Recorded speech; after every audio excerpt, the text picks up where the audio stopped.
For agents that are saying, okay, well, I've got these people, their expectations, we're going to look at this first house, and they don't want to offer the list price. Right. You know, they're wanting to offer $5,000 under because they don't feel like it's worth it, et cetera. Yeah. So what are you telling these guys to help them, you know, kind of get their borrowers on the right track? Yeah, so we are starting with a really pretty intense buyer presentation at the beginning of the process so that they kind of understand more of what we're going through, because I don't want for anybody even to go and look at a house and feel like they have a real shot at getting it if they are making an offer under list, right? If they're making an offer asking for closing costs, if they're making an offer, you know, really potentially that's even at full price.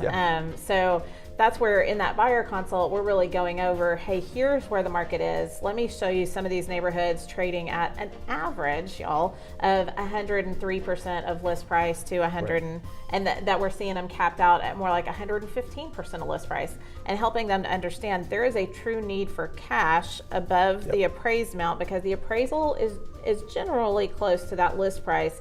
And when all these offers are coming in over, the seller is expecting the buyer to guarantee that amount over appraisal, and they're expecting them to bring that portion in cash. So that puts that buyer in a position where they need to have their down payment, so 3 to 5% down payment, their closing costs, another $6,000-ish, and then plus that differential in cash. So if that's another 3% over their purchase price and they're buying at $250, that's another $7,500.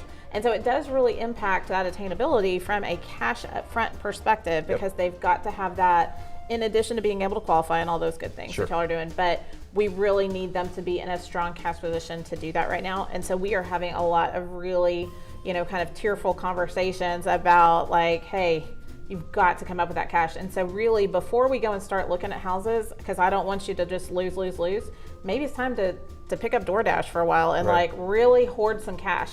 Maybe it's time to talk to Aunt Edna and say, you know, hey, I know I'm due $20,000, you know, someday. Maybe today is the day, you know, something. And that, y'all, that is tough. That sucks. I hate to have to put people in that position, but that really is the reality, is that without that cash, it is going to be really tough to transact in that market.